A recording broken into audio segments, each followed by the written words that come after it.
नमस्कार दोस्तों, माही क्लासेज जयपुर में आपका पुनः स्वागत एवं अभिनंदन करते हैं। इससे पहले हमने पढ़ा था उत्तरी अमेरिका महाद्वीप का दूसरा भौगोलिक प्रदेश अपलेशन पर्वतीय प्रदेश। आज का हमारा जो विषय है उत्तरी अमेरिका प्रदेशों में मध्यवर्ती मैदानी प्रदेश है। मध्यवर्ती मैदानी प्रदेश आप देख सकते हैं कि अमेरिका के बिल्कुल मध्य में है और इसलिए इसको मध्यवर्ती मैदानी प्रदेश कहा गया है।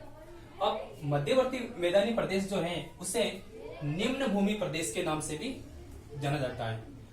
तो हम देखें कि मध्यवर्ती विशाल मैदान या निम्न भूमि प्रदेश की स्थिति एवं विस्तार किस प्रकार से फैला हुआ है।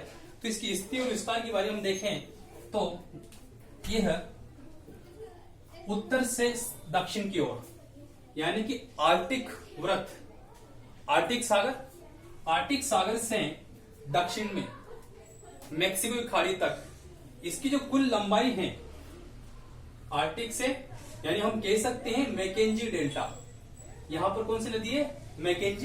मैकेंजी डेल्टा से दक्षिण में रियो ग्रांडे नदी और मैक्सिको की खाड़ी तक इसका जो विस्तार है वह 6000 किलोमीटर में फैला हुआ है। यानी इसकी कुल लंबाई कितनी है? 6000 किलोमीटर पे लंबाई में ये फैला हुआ है। जबकि इसकी पश्चिम से पूर्व अर्थात रॉकी पर्वत से अपलेशन पर्वत का ये विस्तार देखा जाए, ये विस्तार है 2000 किलोमीटर। अब समुद्र तल से ये जो क्षेत्र है ये ज्यादा ऊंचाई पे नहीं है, क्योंकि हमने इसको बोला था निम्न भूमि प्रदेश। निम्न भूमि का मतलब है कि समुद्र तल से मीन सी लेवल से लगभग 150 मीटर की ऊंचाई पर ये फैला हुआ है। समुद्र तल से 150 मीटर ऊंचाई पर स्थित मैदान है। तो ये इसका एक सामान्य परिचय है कि इसका विस्तार कहां से कहां तक, यानी इसकी लंबाई कितनी है। उत्तर से दक्षिण लंबाई कितनी है? 6000 किलोमीटर और पूर्व से पश्चिम या पश्चिम से पूर्व की ओर आप देखें तो 2000 किलोमीटर ये लंबा फैला हुआ है। अब यदि हम इसकी चारों तरफ की स्थिति देखें तो इसके उत्तर में है आर्कटिक सागर, इसके उत्तर पूर्व में है कैनेडियन शील्ड, इस मैदान के पूर्व में है अपलेशन पर्वतीय प्रदेश, इसके दक्षिण में है मैक्सिको की खाड़ी एवं इसके पश्चिम में है रॉकीज पर्वत श्रेणियां। तो इस प्रकार ये सभी भौगोलिक प्रदेशों से आवर्त है, घिरा हुआ प्रदेश से, जिसकी ऊंचाई कितनी है? 150 मीटर, इसलिए निम्न भूमि क्षेत्र है।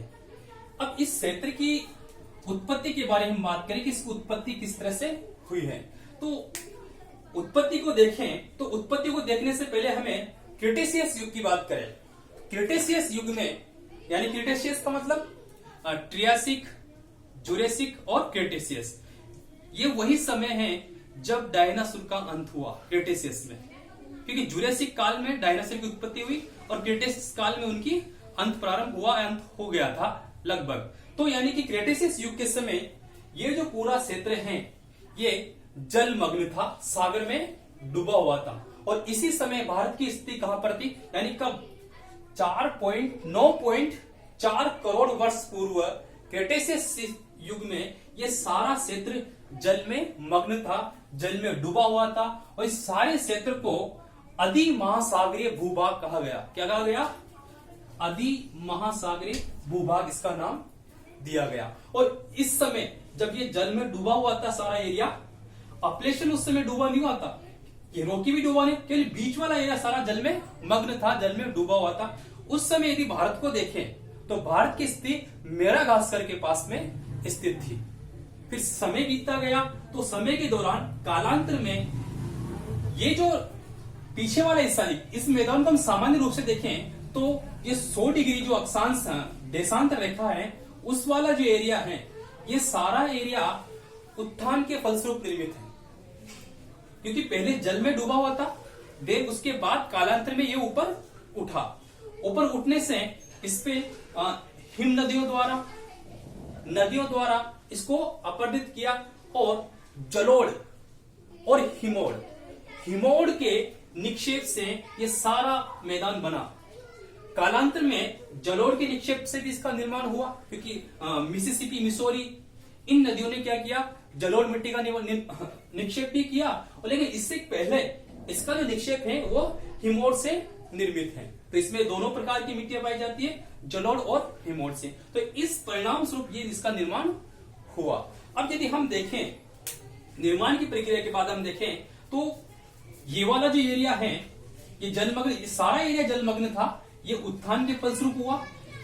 ये वाला एरिया उत्थान के फलस्वरूप, और ये जो ऊपर वाला एरिया है ये हिमोर के निक्षेप से निर्मित है। इधर वाला जो एरिया है ये फोल्डेन के रूप में, क्योंकि हमने जब पढ़ा था कि अपलेशन की जो उत्पत्ति हुई थी और कोबर का पर्वत निर्माण सिद्धांत में हमने देखा था कि मध्य पिंड वाला जो भाग है वो मध्य पिंड वाला भाग यही है, इसलिए ये जो है ये भी उत्थान का ही फलस्वरूप निर्मित हुआ है। जबकि ये जो मुख्य पार्ट है आर्टिक वाला जो एरिया है ये हिमोर के निक्षेप से निर्मित है। तो कहने का तात्पर्य ये सारा नदियों द्वारा निक्षेपित पदार्थ से निर्मित है, चाहे वो हिमोर हो चाहे वो जलोढ़ हो। अब हम इसकी बात करें तो ये कितने भागों में, अध्ययन की दृष्टि से हमने इसको 4 भागों में बांटा। पहला मैकेंजी निम्न भूमि प्रदेश, जिसमें हम देख सकते हैं ग्रीन प्लस जो बन रहा है मैकेंजी निम्न भूमि प्रदेश। इस मध्यवर्ती विशाल मैदान का जो उत्तरी भाग है वो कौन सा है, मैकेंजी निम्न भूमि प्रदेश, जहां से मैकेंजी नदी प्रवाहित होती है। और इस भाग का जो ढाल है वो उत्तर की ओर स्थित है। और इस भाग में जो मुख्य झीलें हैं उन मुख्य झीलों में पहली जो झील है वो है ग्रेट बियर, और दूसरी जो झील है वो है ग्रेट साल्वे। ये जो झील है ग्रेट बियर और दूसरी जो झील है वो है ग्रेट साल्वे। ये दोनों झीलें इस प्रदेश का मुख्य केंद्र है और मैकेंजी नदी इससे प्रभावित होती है। इसी तरह से हम दूसरा भाग देखिए, great plain province. Great plain province का मतलब ही मध्यवर्ती प्रांत की बारे में बात करें। प्रोविंस एक प्रांत राज्य से संबंध रखता है, प्रोविंस का मतलब एक राज्य एक क्षेत्र से है। तो ग्रेट प्लेन यानी कि महान मैदान, राज्य मैदान यानी बीच वाला एरिया आप देख सकते हो, यहां से लेकर और यहां तक का, और रॉकी पर्वत का पूर्व वाला जो हिस्सा है जो उत्थित भूभाग है, उठा हुआ है, जिस पर हिम नदियों द्वारा निक्षेपित किया हुआ, काटा हुआ है, ये सारा क्या है, ग्रेट प्लेन प्रोविंस वाला क्षेत्र है। जिसमें प्रमुख रूप से यदि दक्षिण की हम बात करें तो दक्षिण में रियो ग्रांडो नदी इससे प्रभावित होती है। दक्षिण में रियो ग्रांडो और उत्तर में कौन सी है, मैकेंजी नदी इसमें से प्रभावित होती है। तो हम देख रहे हैं कि ग्रेट प्लेन जो है विशेष रूप से रॉकीज पर्वत के जस्ट पूर्व में स्थित है। और ग्रेट प्लेन में मुख्य रूप से प्रेरी घास का मैदान स्थित है। प्रेरी घास का मैदान में कुछ हिस्सा कनाडा में भी है और कुछ हिस्सा संयुक्त राज्य अमेरिका में भी है, प्रेरी घास के मैदान। और ये जो मैदान है ये गेहूं की खेती के लिए और मक्का की खेती के लिए विश्व प्रसिद्ध मैदान है। अब इस मैदान में हम देखें तो इसमें विनिपेग झील, इस मैदान में कौन सी झील है,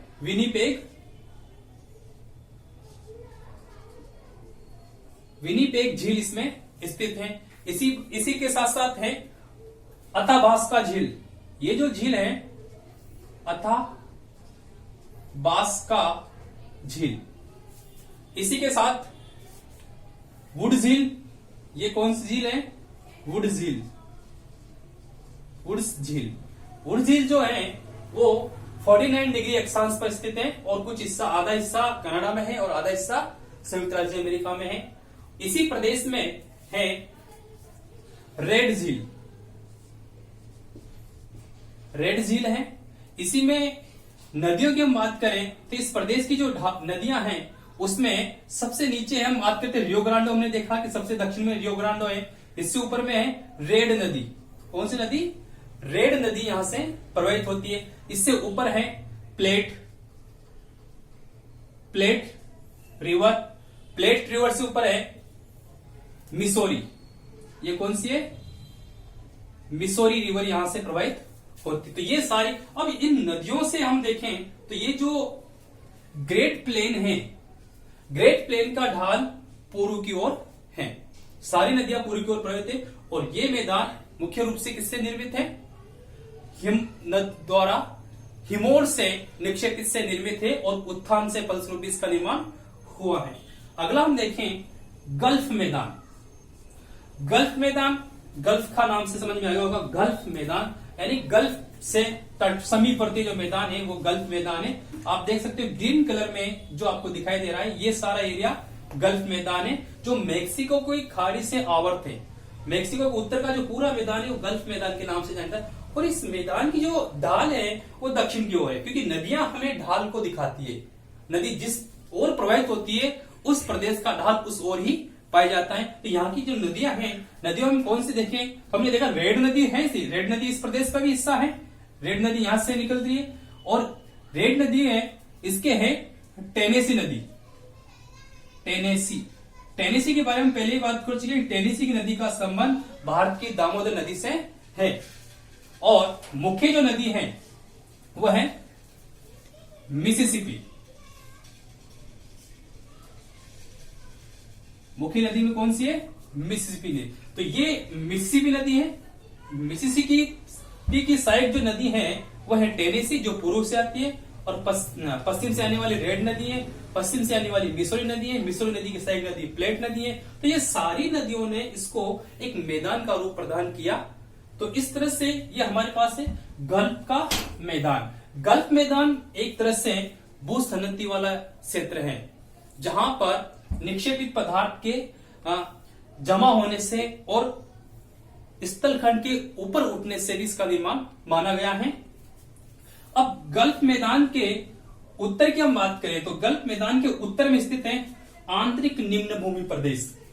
ये है जो ब्लैक कलर से प्लस जो बना हुआ है, ये ब्लैक कलर का प्लस वाला जो एरिया है ये है आंतरिक निम्न भूमि प्रदेश।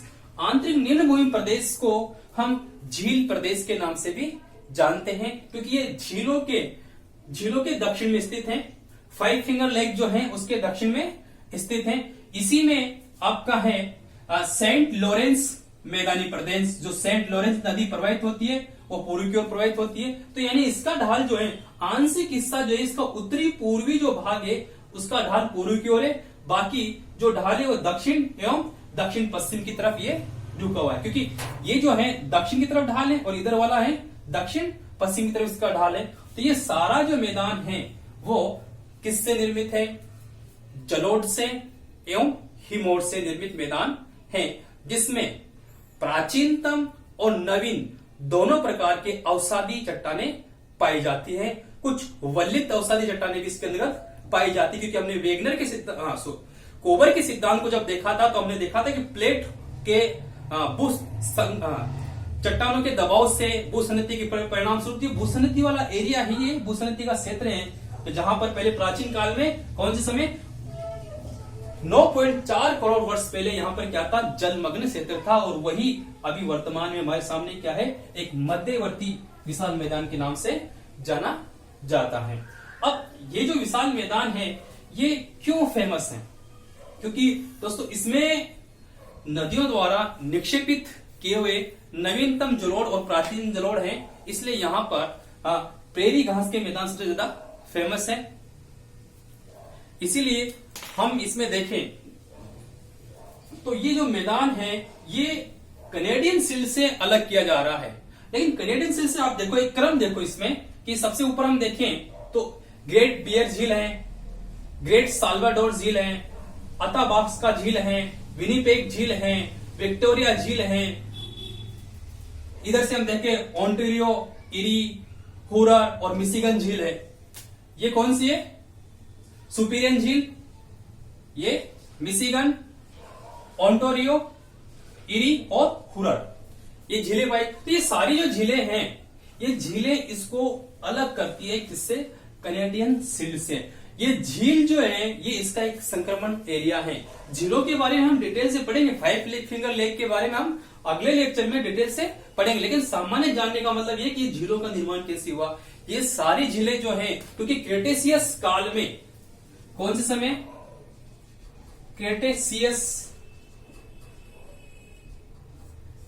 क्रेटेशियस काल के समय यहां पर हिमानीकरण का वर्चस्व बना हुआ था और उस हिम के पिघलने से यहां पर झीलों का निर्माण हुआ। तो किसी समय ये एक सारा जो है एरिया है, ये सब एक बाढ़ का मैदान के रूप में भी था। तो इस प्रकार हमने देखा कि किस प्रकार से अमेरिका महाद्वीप में जो तीसरा हमारा जो मुख्य बिंदु है, मध्यवर्ती मैदान, निम्न भूमि क्षेत्र, वो किस तरह से बटा हुआ है।